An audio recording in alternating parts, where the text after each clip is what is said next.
Bonjour à toutes et à tous et bienvenue dans ce briefing des marchés du jeudi 22 juillet 2021. Avant de commencer, je vous laisse prendre connaissance de l'avertissement légal sur les risques.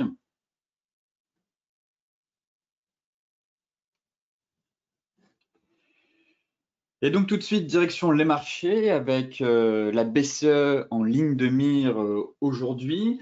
Mais avant ça, on a eu Wall Street qui a quand même terminé en hausse pour une deuxième journée consécutive, mercredi, alors que la solidité, encore une fois, des résultats trimestriels et le regain d'optimisme sur le rétablissement de l'économie américaine eh bien, ont alimenté, encore une fois, l'appétit des investisseurs pour le risque.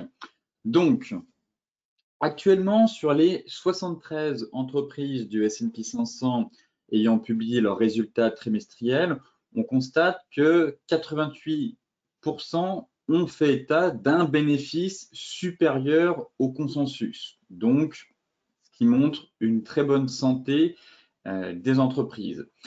Les estimations actuelles, elles, tablent sur une progression de 75% en rythme annuel des revenus des sociétés du S&P 500 sur la période avril-juin, alors que de précédentes prévisions au début du trimestre anticipaient une hausse de 54% seulement.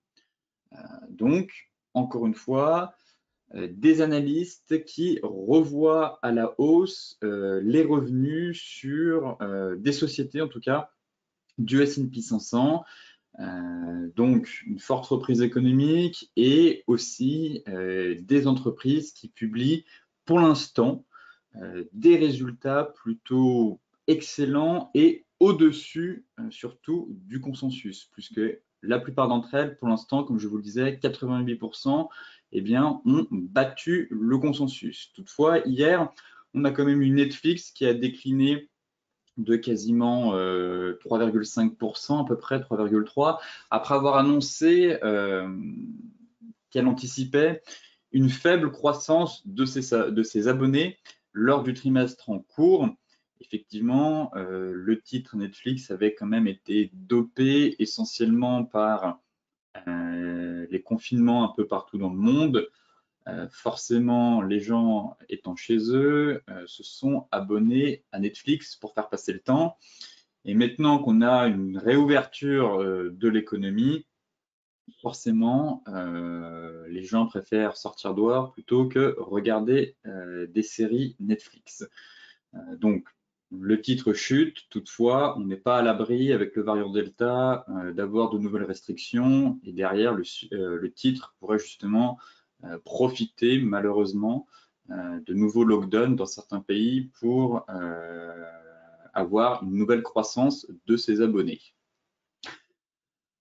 En Europe, eh bien, les bourses européennes, elles, sont plutôt orientées à la hausse dans la matinée. Plusieurs résultats d'entreprises et surtout la perspective que la Banque centrale européenne s'en tienne à une politique accommodante, eh bien, soutient encore une fois les actions. Donc, le principal rendez-vous de la semaine, ça reste la BCE, qui annoncera donc sa décision sur les taux à 13h45 à l'issue de sa réunion. Sa présidente Christine Lagarde tiendra une conférence de presse surtout à partir de 14h30.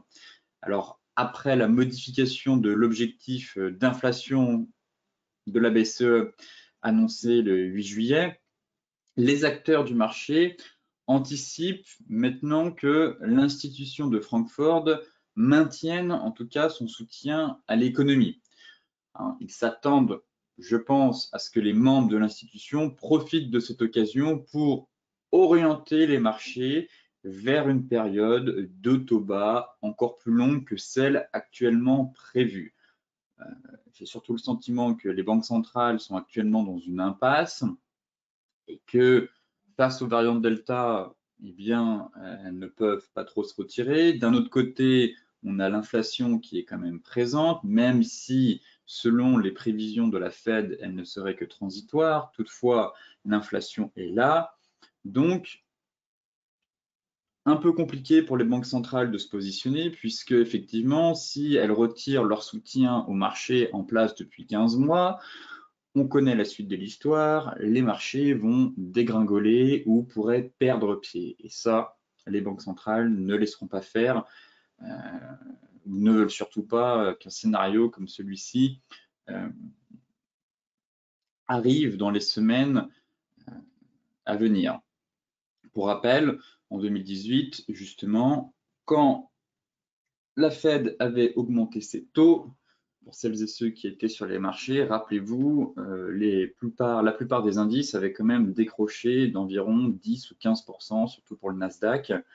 Donc forcément, les investisseurs vont certes surveiller ce discours, mais j'ai le sentiment que les grandes institutions commencent à être dans une impasse, et qu'elles vont être tiraillées entre maintenir le soutien monétaire ultra accommodant et tenter de se retirer. Mais d'un autre côté, si on a une forte reprise économique, que les résultats des entreprises sont excellents, forcément, à un moment donné, il va falloir retirer la perfusion actuelle sur les marchés, mais le risque, en contrepartie, ce serait un décrochage de la plupart des indices. Donc, pour l'instant,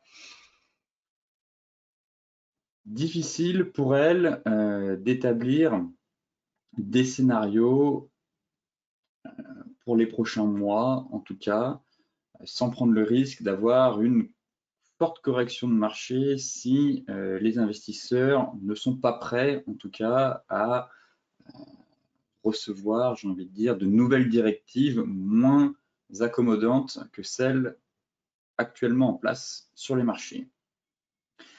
La séance sera aussi animée, encore une fois, par une nouvelle série de résultats d'entreprise, notamment en Europe et aux États-Unis, donc ce qui explique aussi la hausse qu'on a ce matin. Bon, maintenant, comme je vous le disais, tous les regards seront tournés vers la réunion de la Banque centrale et surtout le discours de Christine Lagarde sur les perspectives d'inflation et surtout de soutien monétaire pour les prochaines semaines et les prochains mois à venir. Côté macro, ici, c'est un graphique qui représente les buybacks. Pour rappel, les buybacks, ce sont les rachats de titres de la part des entreprises, ce qui permet de faire gonfler artificiellement le cours de l'action. Donc, cette hausse qu'on a sur les marchés depuis maintenant plusieurs mois est certes alimentée par les politiques ultra accommodantes des banques centrales, les injections de liquidités à foison, les plans de relance et budgétaires pharaoniques de la part des États, mais aussi des banques centrales. Mais les entreprises ont aussi leur part de responsabilité puisqu'on avait suspendu les buybacks durant la crise et depuis peu, les institutions ont autorisé le rachat de titres de la part des entreprises. Donc forcément, quand les entreprises rachètent leurs propres titres, cela fait gonfler le cours de bourse. Et aux États-Unis, justement, les entreprises ont représenté la principale source de la demande en actions et elles avaient annoncé, alors là on a dû dépasser, je pense qu'on est quasiment à 600 milliards à peu près, je pense, mais les dernières données que j'avais, c'est qu'elles avaient annoncé quasiment fin juin, quasiment 565 milliards de dollars de rachat de titres depuis le début de l'année. Et en fait, ça représente un record. Jamais en une période aussi courte. Si on regarde par le passé, là, généralement, c'est sur 1 an, 2 ans. Là, en l'espace de seulement 6 mois, sur le premier semestre, on a eu 565 milliards de rachats de titres. Donc forcément, les cours de bourse des sociétés américaines se sont quelque peu envolés. Et à mon avis, on devrait continuer sur cette lancée. Très clairement, on a libéré les vannes, tout va bien, tous les voyants sont au vert. Donc pour l'instant, aucune raison d'avoir un recul des buybacks, bien au contraire. Regardez en 2018, forte accélération des buybacks de 2018 à quasiment 2020, début 2020. Là, on est reparti comme en 40 à mon avis et on va reproduire le même schéma. Donc, encore une fois, un élément qui explique la hausse un peu stratosphérique des marchés en quelques mois depuis le début de l'année, c'est surtout les rachats de titres des entreprises.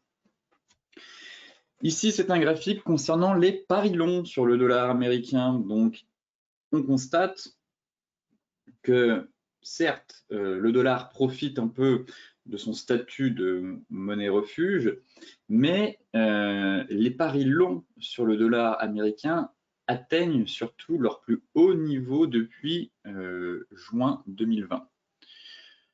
Pareil, des investisseurs qui se positionnent massivement sur le dollar pour l'instant, donc ce qui explique la chute qu'on a sur l'euro-dollar depuis quasiment les 1,23. Bon, on approche de niveaux clés sur le dollar, en tout cas sur l'euro-dollar, la fameuse borne basse du range, BCE cet après-midi, donc qui tout double, j'ai envie de dire, soit on enfonce les gros niveaux de support, et là effectivement ce graphique mettra un peu en évidence la relation des positions longues sur les perspectives d'avenir, en tout cas concernant la paire. Au contraire, gros catalyseur haussier cet après-midi sur l'euro-dollar et reprise haussière et potentiellement phase de trading range sur l'euro-dollar. Mais en tout cas, pour l'instant, des investisseurs qui se positionnent quand même de manière assez forte et massive sur le dollar américain et qui estiment que l'indice dollar devrait continuer de s'apprécier durant l'année.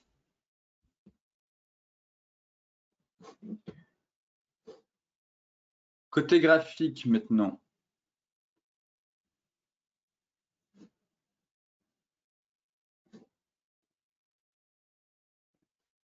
Allons voir notre indice national, le CAC 40, qui fait un peu du surplace, qui a ouvert avec un gap.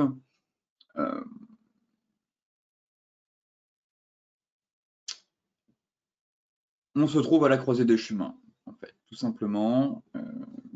C'est vrai que quand on voit la chute qu'on a eue lundi, c'est un lointain souvenir, très clairement, des marchés qui achètent tous les creux de marché. Des investisseurs qui profitent à chaque fois des creux de marché pour se positionner en se disant que de toute façon, les banques centrales vont encore une fois rassurer les investisseurs et que même si le variant Delta inquiète, on ne va pas couper les vannes des liquidités tout de suite. Et là, on est sur un porte-voie et on est en train de franchir la borne haute et ça sent bon quand même la cassure par le haut. Donc pour l'instant, attendons de voir quand même les annonces de la BCE cet après-midi. Mais dans l'état actuel des choses, tout porte à croire que le CAC va sortir par le haut de ce porte-voie, un peu cet élargissement symétrique de sommet, pour aller chercher derrière en swing les 6007. Si on regarde en données 4 heures, effectivement, hier, je vous disais que la cassure des 61,8 permettrait une accélération sur la borne haute et qu'on pouvait se positionner à la cassure de ce niveau des 61,8 pour aller chercher la borne haute. Donc, objectif atteint. Maintenant, celles et ceux qui se sont positionnés ici eh bien, remontent leur stop et espèrent la cassure, le franchissement du porte-voie pour aller chercher très clairement les anciens plus hauts, les 6007, les 6685. Voilà le plan pour l'instant sur l'euro-dollar, le CAC 40. On est bien orienté à la hausse, on a un puissant rebond un peu en V-bottom en plus. On a cassé le niveau des 61,8 de Fibo.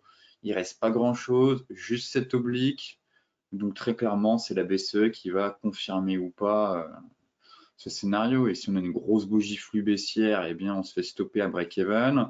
On vient combler le gap et on retournerait potentiellement sur les 6450, 6400 points. Mais dans le cas contraire, si on poursuit sur cette dynamique, je ne vois pas ce qui pourra empêcher le CAC 40 de retourner sur ses anciens plus hauts historiques. Enfin, pas historiques, mais sur ses anciens plus hauts annuels. Donc plutôt haussier pour l'instant, et j'attends confirmation cet après-midi de la cassure de ce porte-voix pour poursuivre ce rebond justement V-bottom vers de nouveaux plus hauts annuels. Concernant le DAX, eh bien, ma stratégie vendeuse n'était pas bonne hier. Finalement, malgré les signaux qu'on a pu avoir,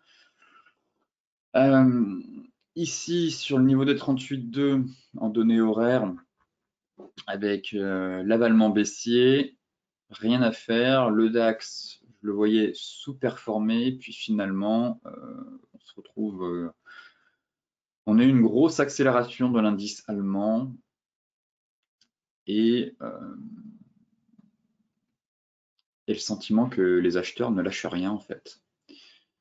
Donc mon plan baissier avec potentiellement un range a complètement dysfonctionné, donc invalidé, malgré la bougie baissière ici.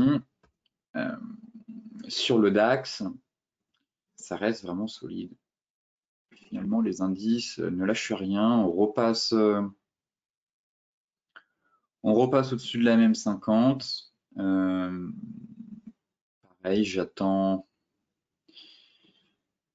encore de voir les annonces de la BCE, mais soit on est sur un niveau clé et grosse déception de la part de la Banque centrale, et donc on serait amené à venir combler ce trou d'air, là, cet énorme gap qu'on a juste ici.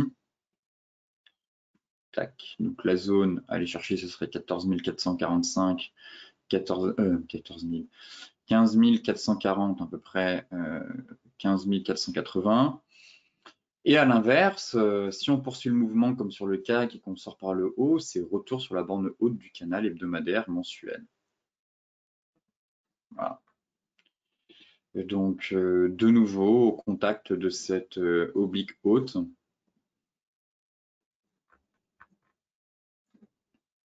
Mais des marchés qui sont dans l'ensemble plutôt solides, hein. On se fait quelques frayeurs à chaque fois, mais tous les creux de marché, à chaque fois qu'on tombe, sont payés par les acheteurs. Et donc là, je ne vois pas de gros niveau de résistance. Le marché ne devrait pas non plus s'envoler dans les heures qui viennent à l'approche de la BCE. Si j'estime que soit on a une déception, on vient combler le gap, on se stabilise, soit au contraire, on va poursuivre l'ascension et direction les 15 800, très clairement. Mais pas de plan de trading précis sur le DAX actuellement. Je laisse faire les marchés et je préfère la configuration graphique qu'on a sur le CAC 40 qui est un peu plus propre. Concernant le Dow Jones,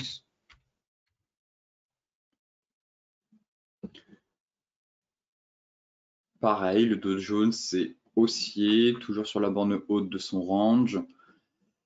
On est sur les 34 800, mais pas de bougie de retournement. Les futurs, on ira voir les futurs. On doit être un peu dans le vert, logiquement, mais direction les 35 000. Là, je vise très clairement 35 000. Si on casse les 34 800, accélération pour aller chercher 35 000. Retour sur la borne haute du range, en fait, tout simplement. On a des bougies flux haussières en données horaires, des plus bas, des plus bas et des plus hauts de plus en plus hauts. Pour l'instant, on est sur la résistance intermédiaire du range. Mais si on pète, à mon avis, je vais aller voir les futurs, mais à mon avis, c'est voilà, objectif 35 000 sur le Dow Jones, très clairement. On va aller voir les futurs.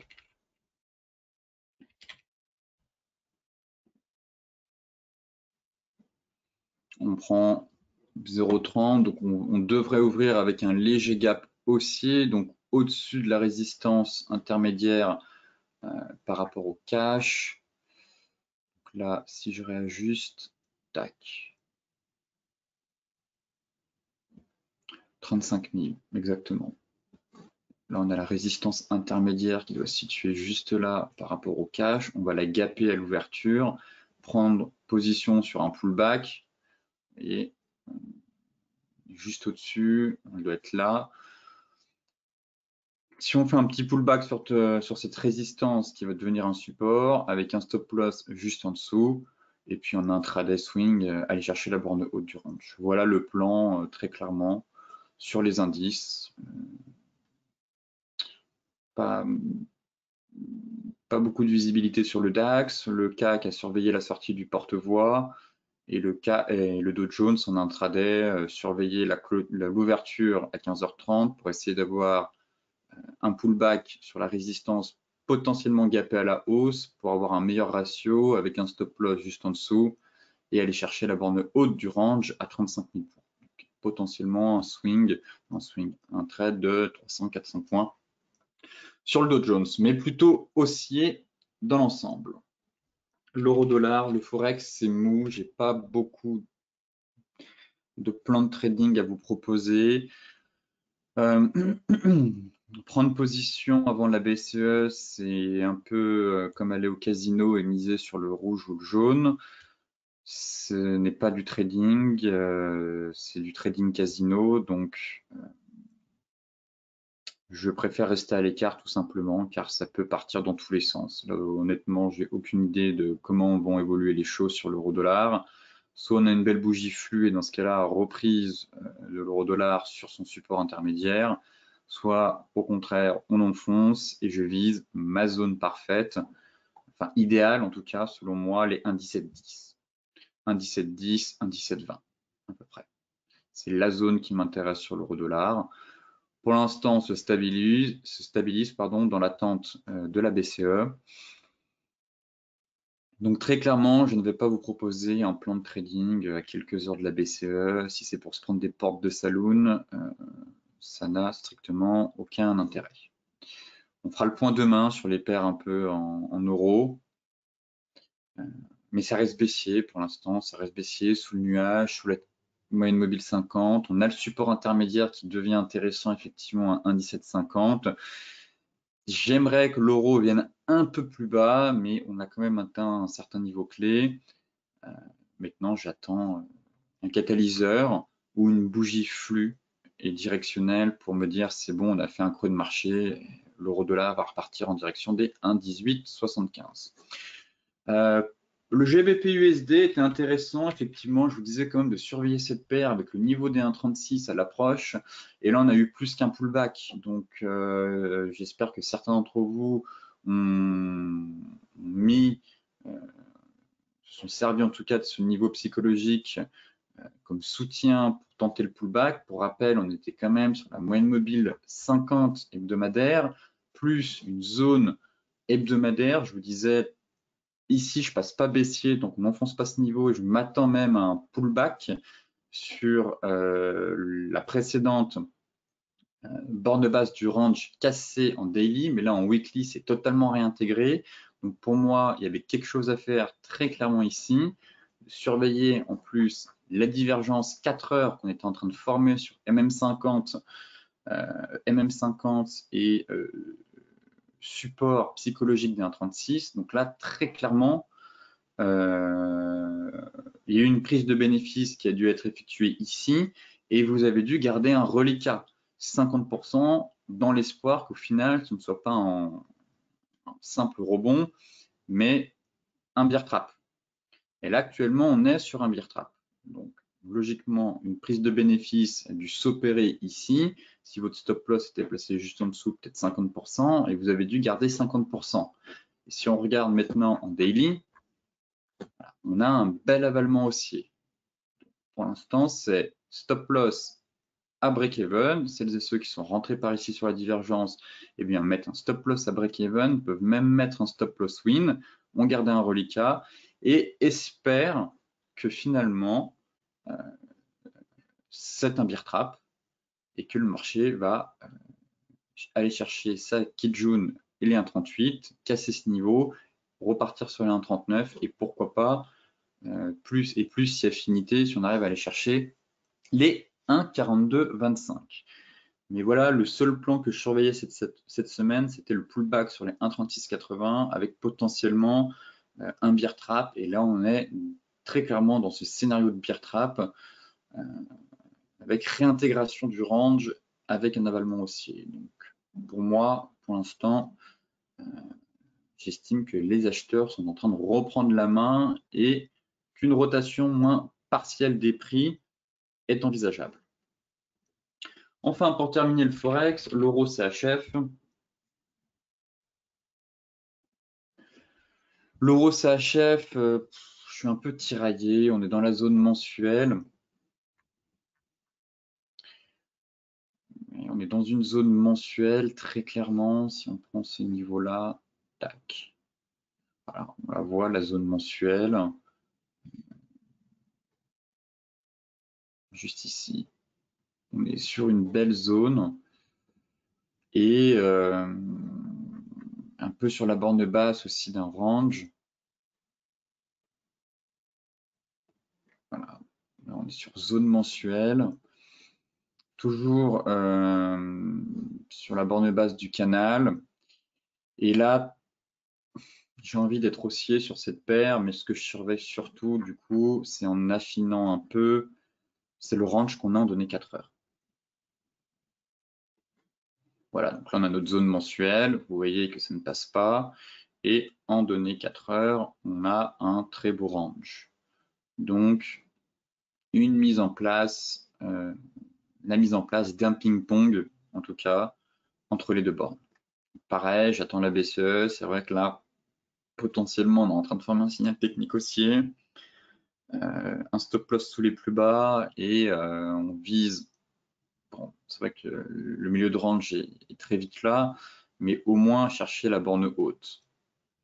Voilà ma stratégie sur l'euro CHF, très clairement. Et tant qu'on n'a pas une bougie daily qui clôture sous les 1,811, j'ai toujours bon espoir d'avoir un rebond sur la bande de base de ce canal, en fait. La bande de base du canal, zone mensuelle, bas de range.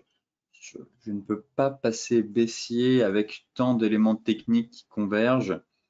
Et au contraire, à voir encore ce que va dire Christine Lagarde, mais j'ai plutôt envie de jouer ce niveau, de parier à la hausse sur ce gros niveau avec un stop loss juste en dessous, viser la borne haute du range dans un premier temps, et si ça pète, dans ce cas-là, pourquoi pas revenir un peu plus haut. Donc là, ça offre quand même un excellent ratio. Donc voilà le plan à surveiller sur l'euro CHF. Je pense qu'on reviendra dessus demain, voir si on a plus d'éléments techniques. Mais en 4 heures, c'est plutôt bon et ça se configure plutôt pas mal pour jouer ce rebond à la hausse. Encore une fois, la BCE va décider de cette stratégie haussière ou pas cet après-midi. Le gold,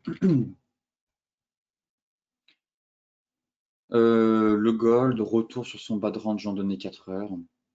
Voilà, on est sur la borne basse du range. Pour l'instant, un peu une épaule, tête-épaule, mais elle est vraiment pas très jolie, cette épaule, tête-épaule.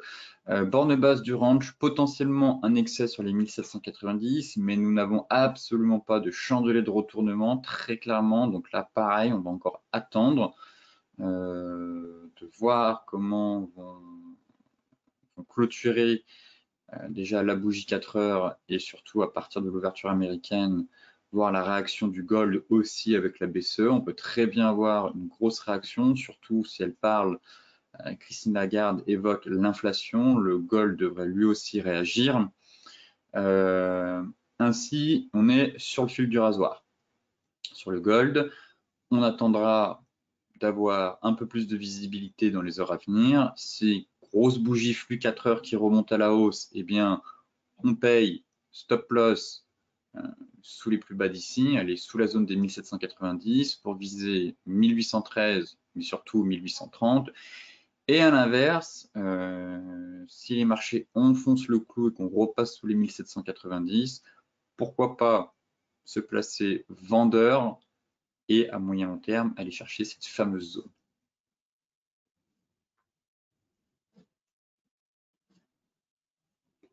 Voilà.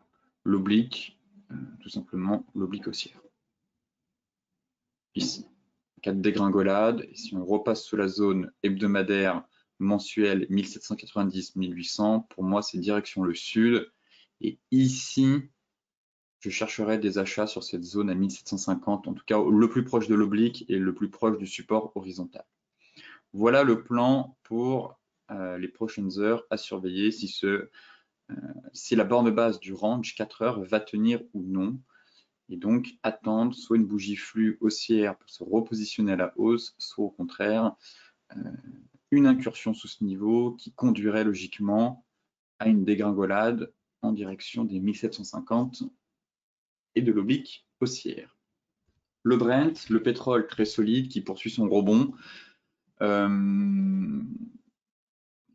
Presque envie de payer finalement le Brent, étant donné que la bougie d'hier, je vous disais qu'on était en train de former, durant l'émission, la bougie était juste ici, on était en train de franchir les 70, mais je vous disais qu'on était potentiellement en train de former une étoile doji du matin.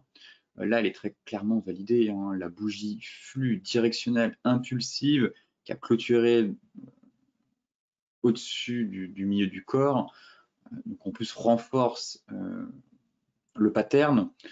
Hein, pour rappel, si la bougie ici clôture dans la partie haute des 50%, eh bien, ça renforce la probabilité du pattern.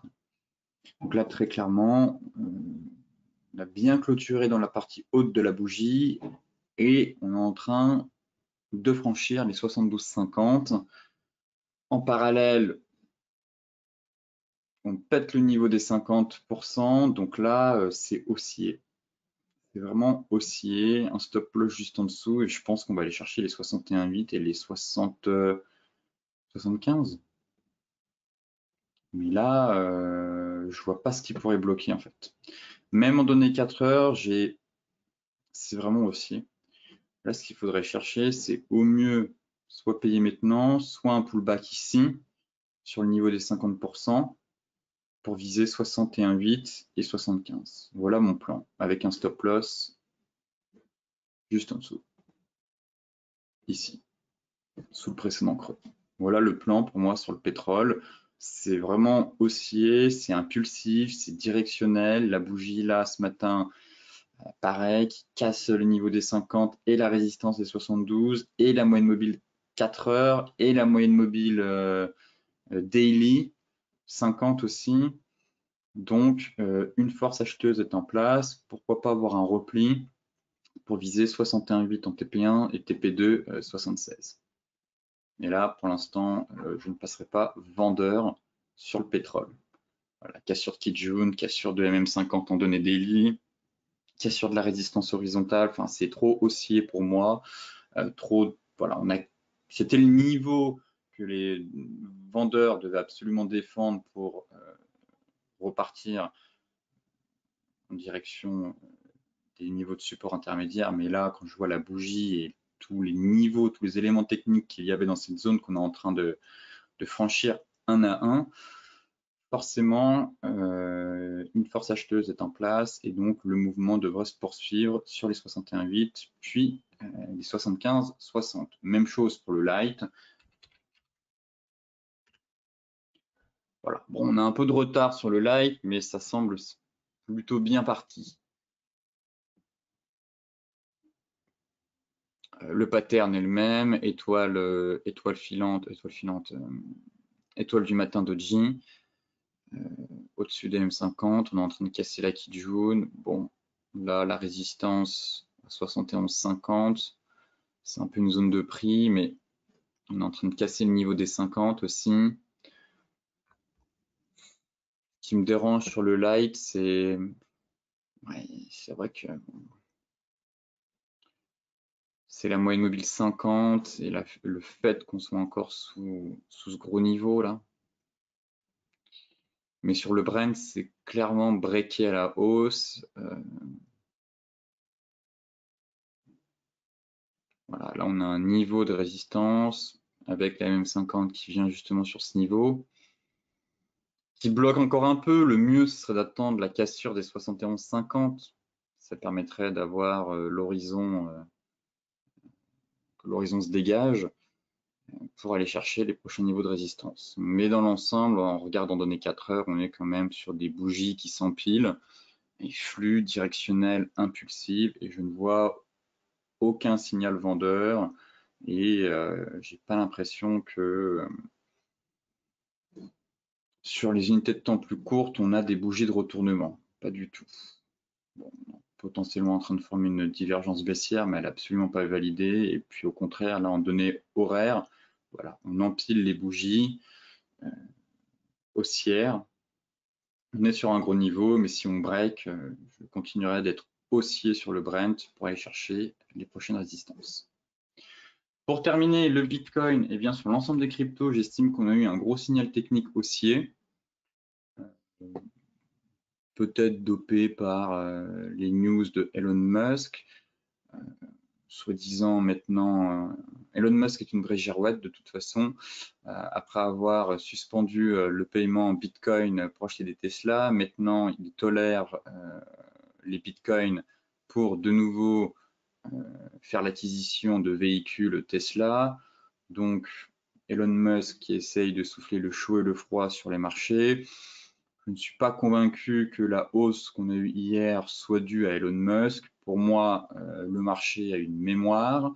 Le marché réagit sur des niveaux de prix. Certes, Elon Musk a potentiellement permis au BTC de poursuivre cette hausse qu'il avait déjà initiée avant les annonces, mais ce n'est pas un catalyseur haussier, ce n'est pas pour moi le catalyseur qui a permis cette impulsion. On est tout simplement, si vous regardez l'ensemble des crypto-monnaies, elles étaient toutes sur des gros niveaux hebdomadaires, mensuels. Donc, encore une fois, on surveille les zones et on intervient avec des chandeliers de retournement. Et ici, c'est haussier, une possibilité de se positionner à l'achat avec un stop loss sous les plus bas et viser 34 400 et 40 800. Les traders les plus expérimentés ont réussi normalement avec cette petite divergence mardi à se positionner ici pour profiter un peu du rallye. Donc pour celles et ceux qui sont rentrés sur divergence haussière H1, c'est stop loss à break-even, vous souriez et vous espérez maintenant que le marché poursuive son ascension et surtout effectue une rotation complète vers la borne opposée. Mais je reste haussier sur le BTC toujours avec un scénario de reprise en U. Je vais surveiller maintenant la clôture hebdomadaire. J'aimerais bien qu'on repasse au-dessus de la MM50 hebdomadaire.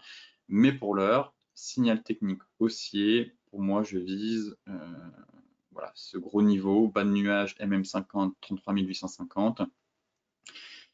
Et après, si on casse et qu'on arrive à percer enfin le nuage, ce serait les 40 800 $. Pareil pour l'Ethereum. Même constat. On est sur une zone, énorme zone de prix. Si on va en hebdomadaire, je vous disais qu'on était sur le niveau des 61,8 de Fibo de la dernière vague de hausse.